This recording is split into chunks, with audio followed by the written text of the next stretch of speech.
Hello, I'm Amy Muller, co-founder and director of community education at Get Satisfaction. Welcome to Community College. Today we're talking about involving your whole company, or at least representatives from different parts of your company, in your community, why it's valuable, when to do it, and some suggestions for how best to do it. Then we'll talk with a couple customers who've done this to hear their perspective, and finally open it up to you for some Q&A. So for some of you, this may be old hat, but for others who have had a more traditional way of looking at customer support, this may be a new concept. I know there are many communities out there where the community managers and customer support folks are the only ones participating in the community. There is a real opportunity being missed there. One of the benefits of a community format is that anyone from your company or organization can participate. The benefit here goes both ways. When key representatives of different departments in your company engage directly with your customers, it can be incredibly powerful. There's a difference when a programmer, for instance, sees a topic with dozens of different customers describing the same bug, rather than just hearing second or third hand from the support department that customers are reporting a bug.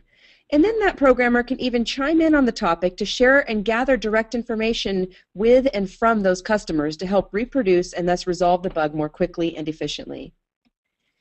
There's a difference when a product manager can visit the community at any time to see what your customers are saying about the product they're responsible for, diving in at any time to ask specific questions and use the community like an on-call focus group. Or sales and marketing folks can have casual conversations with customers to learn how they're really using your products or services so that they might better understand how to better sell and market to them. And there's a difference when a CEO can keep his or her finger on the pulse of how customers are feeling and what they're saying directly, not just from summaries and reports from the support department. Or maybe you've had a significant fallout due to a major PR disaster or a service outage. Having your CEO speak up in the community can go a long way to showing your customers you're taking it seriously. This then speaks to the benefits to the customer. Consider how it looks and feels to them when a person who built the product they're using engages directly with them about an issue they're having with it. Or when the person who makes decisions about what to build next solicits their feedback directly about what they'd like to see. Or when the person at the very top of the company takes the time to listen and respond to their inquiry or feedback. It sends a message to that customer that they are valued. Their input and satisfaction is important. It breeds trust and respect. This in turn deepens that customer's relationship with the company and leads to deeper loyalty and even evangelism. Now, this is not to say there are not challenges with opening the floodgates of customer interaction to anyone in your company.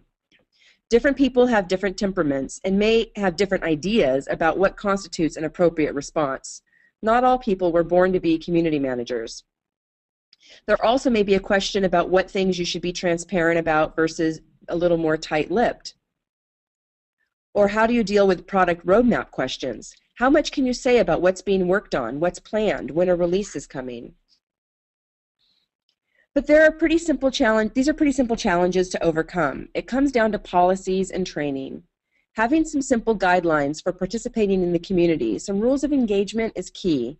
For example, our developers will chime in on more technical topics from time to time, but there is a well-known rule that they should leave the difficult users to the community management team, particularly the more trollish types. If a conversation is getting tense and they're feeling tempted to throw some snark in there, it's time to back off and let the community manager handle it. Or regarding the product roadmap question, it depends on how your company functions. Strict release schedules are more fluid and dynamic, and it's policy about how public or not they want to or can be about what's being released and when. Whether you publish your roadmap or hold it close to your chest, be sure everyone in the company knows the proper policy. And you can do training with your fellow employees as well. Talk to them about the kinds of archetypes of users you see in your community and how to approach these different types. Point them to examples of topics that show archetypal types of engagement or subjects so that they can learn by example. And have a simple cheat sheet with the most important and fundamental rules posted on your company wiki or intranet or on everyone's cubicle wall. So how do you logistically facilitate getting a variety of folks from your company involved when it comes to a Get Satisfaction community? Well, first of all, you want to be sure that anyone involved is signed up as an employee in your Get Satisfaction community. First, navigate to your employees and roles page in your admin section. If you're an admin or official rep, you'll be able to do this. If your company is fairly small and it's appropriate to allow anyone from your company to have an employee badge in your community, you can set your company email domain so that anyone who signs up with Get Satisfaction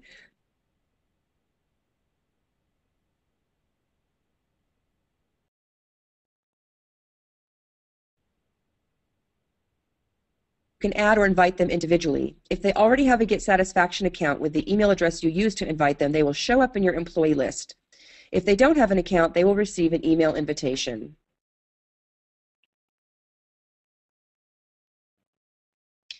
Let me explain the roles briefly. Employees have an employee badge so that they are represented in the community as an official member of the community. Admins have access to the admin section for administering the account and getting things set up behind the scenes, so they're a special level of employee.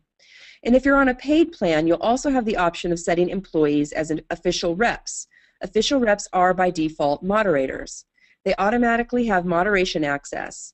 Employees or admins can also be granted moderation access. The number of people who can have moderation access is dependent on your account. Moderation access only comes with our paid plans. And then there's champions, who are customers who have proven themselves to be helpful and valuable members of your community and have been granted champ status as a reward.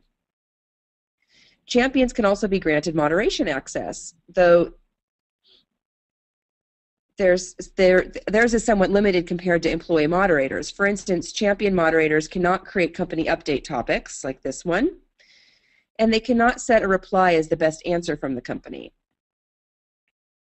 So once an employee has been added to the list, the admin can decide whether or not it's appropriate for them to have moderation access. In most cases, when we're talking about people who will be chiming in from time to time, but not moderating on a daily basis, an employee badge will probably suffice. Also, if these additional folks don't want to receive email notifications every time a new topic is posted in your community, they'll want to go to their emails and notifications page in their own user account settings area and turn off the notify me of all new topics in X company, whatever your company name is. So how do they know when to chime in? There are different methods. They can be ad hoc about it and peruse the company from time to time to see what catches their eye. It can be very targeted, where the people who are managing the community use the Share with Employees tool, which comes with all of our paid plans. Anyone who's then been listed as an employee in your company will show up in this list. So you just select the names you want to notify, type out a message to them, and they'll receive an email notification with a link to the topic. So this is one of the reasons why it's a good idea to get them listed in your community as an employee first. Then you can quickly and easily share with them. And then when they come and respond in the community, they'll have that appropriate badge attached to their avatar, and the community members will know who they are. If it's a product manager of a specific product, they can actually visit that product page and even set up an RSS feed of all topics associated with that product. Or if you've come up with your own categories for different people in the company, the community managers can tag topics that certain people need to see with predetermined tags. Those folks can then keep an eye on the URL for that tag, which will show all topics that have had that tag added to them. Or, like with the product page, they can even set up an RSS feed based on that URL. So those are just some practical tips for how you would actually get people set up and ready to participate, and then how you might want to pull them in different ways. So in closing, yes, the community managers and customer support representatives may have the primary responsibility of watching and monitoring your community, but make sure you're not missing out on the opportunity to include people from across the board: engineers, marketing folks, salespeople, product managers, VPs, even the CEO. They and your customers will benefit from that interaction. So we've got Hoon Park with us today. He's a customer advocate at Other Inbox and is a much-loved community manager on Get Satisfaction. In fact, I recall that Hoon received a lot of nominations and actually won when we ran one of our Community Manager of the Month competitions. So it's good to have you with us today, Hoon. Thanks for joining us. Thank you for having me. So can you please just first give us a brief description of Other Inbox? Sure. Well, Other Inbox, we make a product called Organizer. Organizer is like a personal assistant for your email inbox. So you connect Organizer to your account, and we automatically organize commercial and social networking messages, the types of messages that you want but might be overwhelming your mailbox, and we move them out of the inbox and clean up your inbox for you automatically. Awesome. That sounds great. So, who all from your company do you have involved in your community? So besides myself, the two most active other members of our company would be our founder and CEO, Joshua Bear, and Mm-hmm. our Vice President of Product Management, Dave Wilby. And those two, of course, are the two highest ranking members of our team. And besides me, they're probably the two most involved in responding to questions or communicating with our community on Get Satisfaction. Occasionally, some of our developers will as well, but our CEO and our product manager are the two most actively involved. Awesome. So, what's the protocol for bringing certain folks in, or do they just keep an eye on things and pop in when they feel the urge? So the two other members that I mentioned and myself are the ones that receive those emails that you referred to earlier, as far as every Mm-hmm. single post that comes onto the site. And since we're a pretty small company, small number of team members, we don't have necessarily a set protocol. Anyone can certainly pop in and respond whenever they want to or choose to. Mm-hmm. I do actively monitor everything, every single post, every reply, every comment that gets put on the site. But I would say that without, not having a protocol has worked out for us. Okay, everyone, um, everything gets responded to at least, and then the ones that the CEO or our product manager want to chime in, I'm certainly more than I welcome that additional support or that additional members of our team to communicate with our community. So it works pretty well. Awesome. So it's just kind of more organic in that way. Yes, I will say that occasionally I will find certain posts or certain questions that might be better suited for someone else on our team to respond to. For example, something that might be more business develop related. We make a consumer product, but we do have some potential business developments in type of deals or type of things that come up, and I'll take those directly to our CEO to respond to himself, rather than trying to be a go-between, because it would Yeah. make more sense for him to handle that directly. Yeah. So, do you guys have any participation guidelines for employees, or does everybody kind of sort of have a good sense already of what's appropriate participation and it's just more free form? At this point, it's probably more freeform. Anytime we have a new member of our team join the company, well, I'll certainly go over with them and show them a couple of previous posts, previous replies that I or the CEO have made, just to get a sense of what kind of tone or what kind of voice we like to have on our Yeah. support side on Get Satisfaction. But outside of that, I haven't really run into anything straying too far from that. I will Hmm. say that sometimes especially when some of the developers will want to chime in, sometimes they'll ask me to review what they want to say first, just to make sure that there's nothing in there Yeah. that might be inappropriate or might be phrased incorrectly or something like that. Yeah. But other than that, we haven't really had too much of an issue with that. Yeah. Cool. So, what benefits do you feel like it brings your company to have, the founders, CEO, developers, product managers participating? Well, I think a number of things come to mind.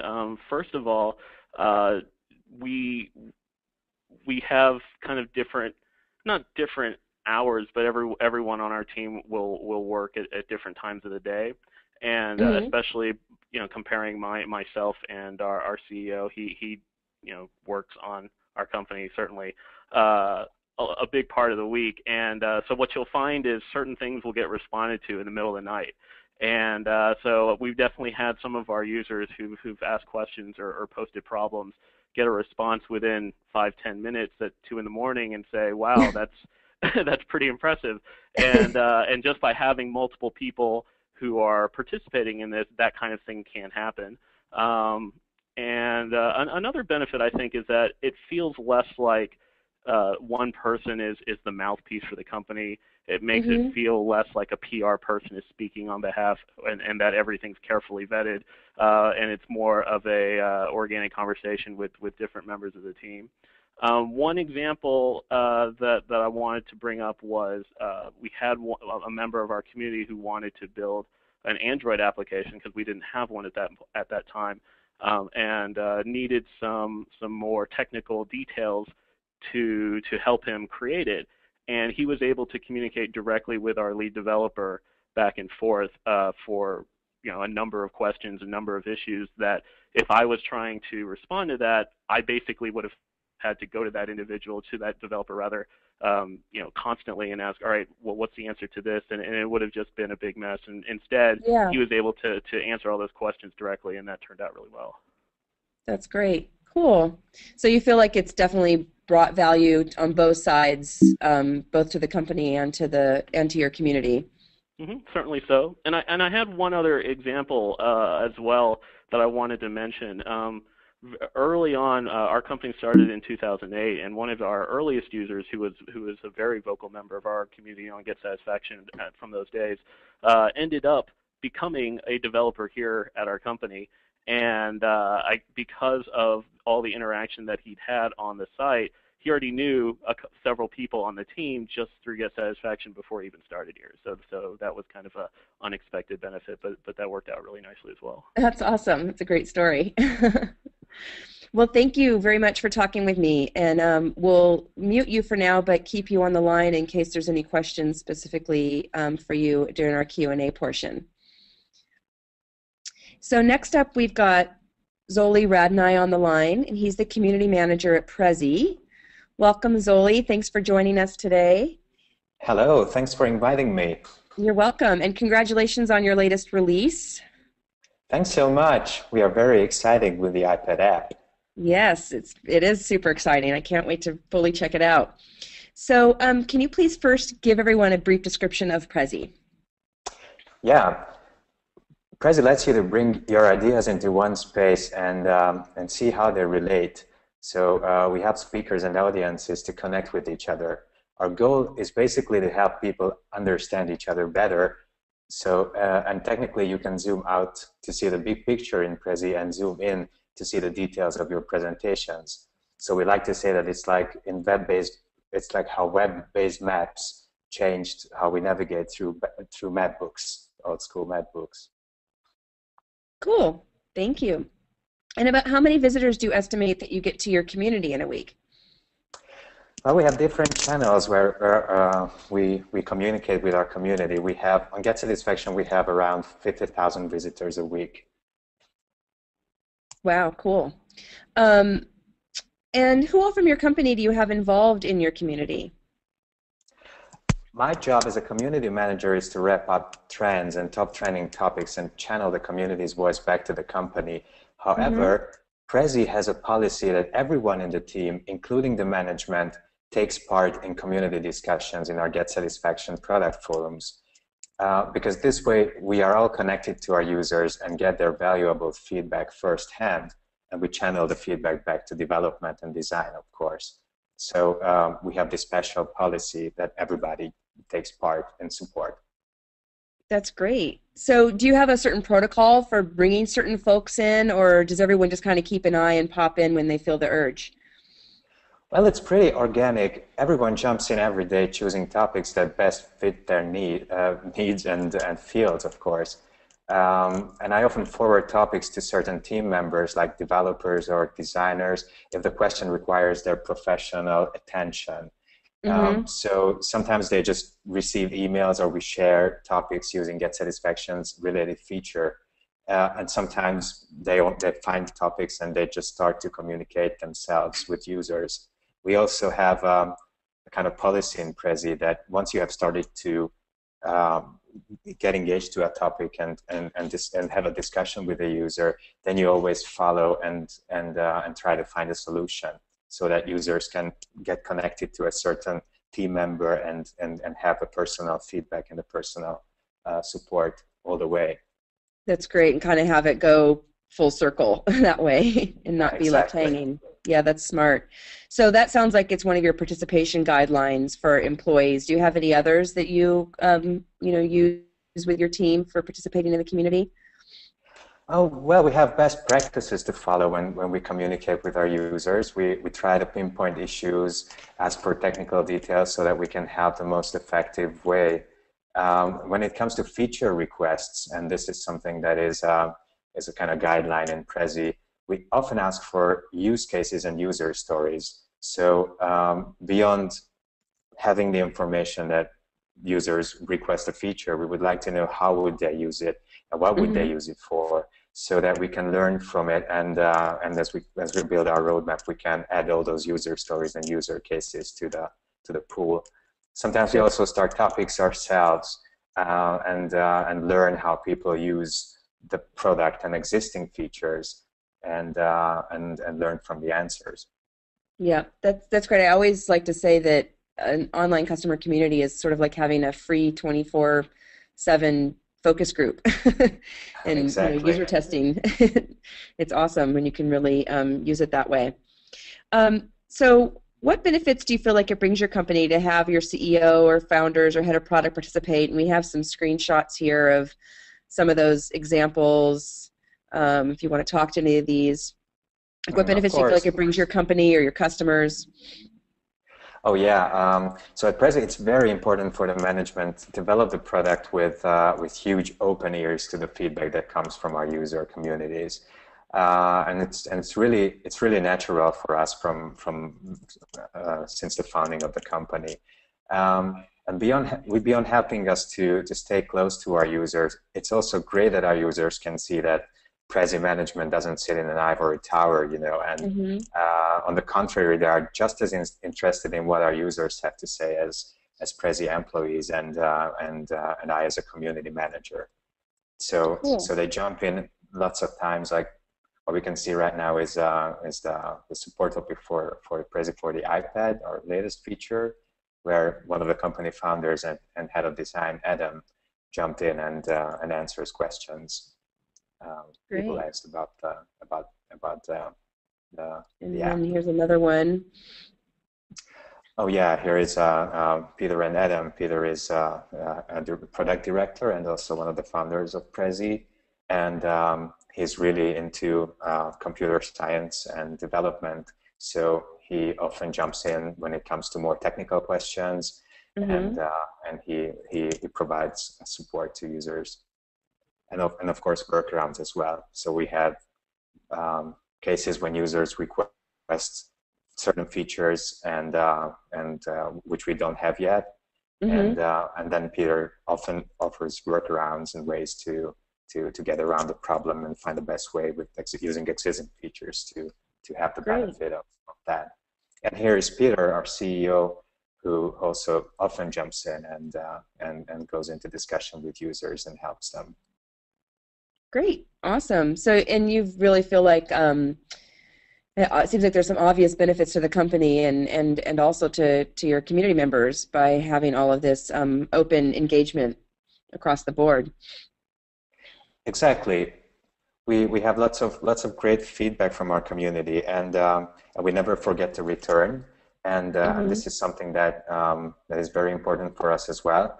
When we have heard their voices and we develop a certain feature or we update the program, update Prezi, then we always return to those topics and update users about what happened, so that they can be sure that we get back to them and update them about news and related developments. That's great. Cool. Well, thank you so much, Zoli, for joining us. And again, like with Hoon, we'll mute you again, but we'll keep you guys on the line in case there's any questions for you in a couple minutes during our Q&A session.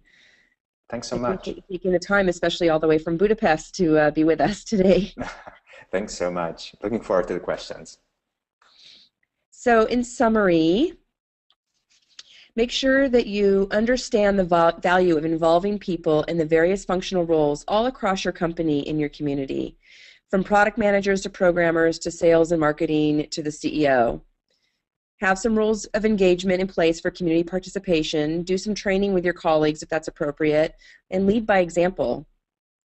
Be sure anyone who might want or need to participate is set up as an employee in your community, and then set the appropriate employee status for each person.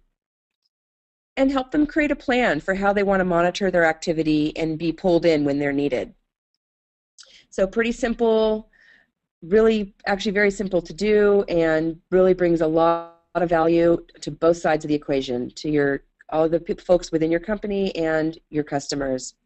And so now we will open it up to any questions from the audience.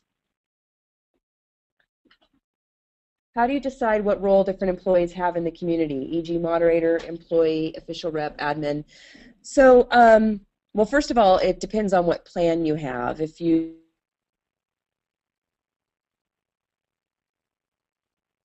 but on any of our paid plans, you also have the moderator / official rep option, and then there are a certain number of seats that come with each of the plans.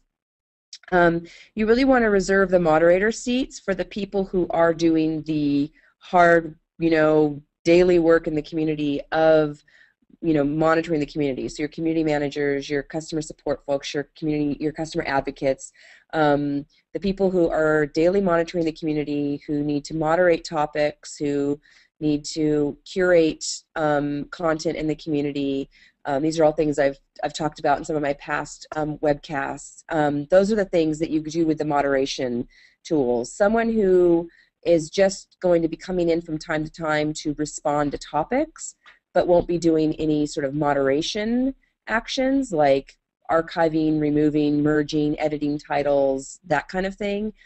All they need is an employee badge. So employee status is fine, and employee badges are unlimited on all plans. The admin level is not a publicly viewable role. They would just look like they're an employee. They can have a moderator designation as well, but don't necessarily have to. But what the admins do is they have access to all of the pages in your admin section so that they can get everything set up. They manage the account details. If you're on a paid account, then they have access to the page where you have your account details, for the financial, for billing purposes and that kind of thing. And they're the ones who have access to, setting up customization if you're on a plan that's got that, to setting up your FastPass. They have the back, behind the scenes access to all of those different admin pages. So anybody who is responsible for any of those things in your community should have admin access. Probably makes sense for, in many cases, for the main, person responsible for the community also to have admin access, just so that they can access anything they might need to. But do keep in mind that moderators do have some access to the admin section. For instance, as we went through today, what you do to add employees to your community and to set their roles, that can be done by admins and by people set as official reps, which are moderators. So hopefully that answers that question. Do you recommend that employees other than the community manager subscribe to email notifications for the community? That's the answer to that is it's really subjective. It really depends. In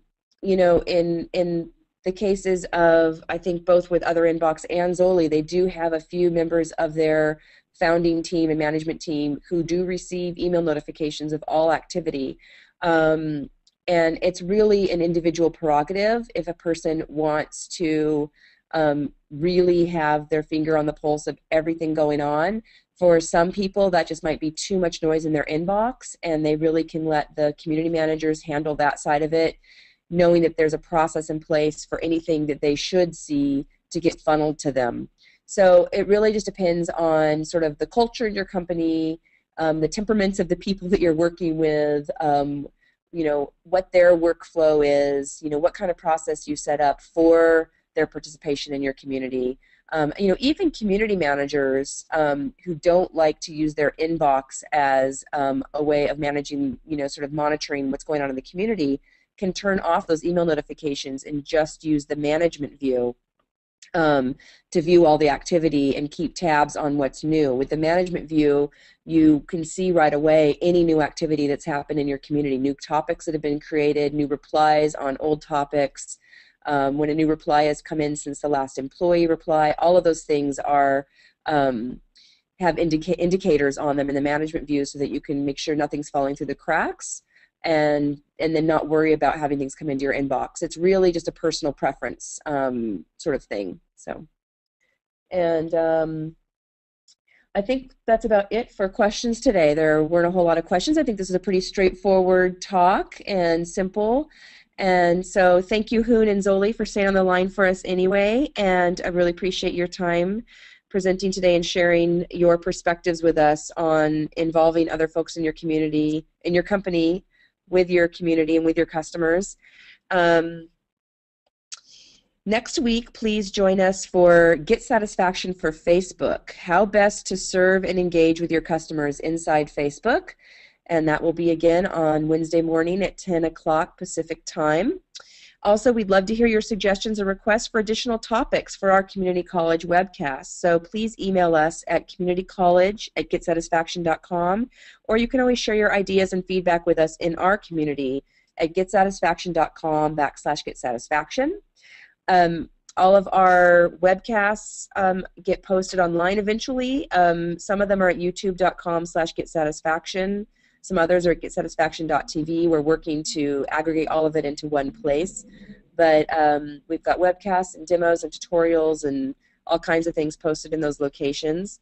And we also just relaunched our help section, so it's a lot more dynamic and integrated with our widgets, and we're really excited about it. So if you have any questions about how our product works, you can go over to getsatisfaction.com/help and check that out. And of course, you can always pop into our community and ask us questions there, and our community management team will be happy to engage with you in our community.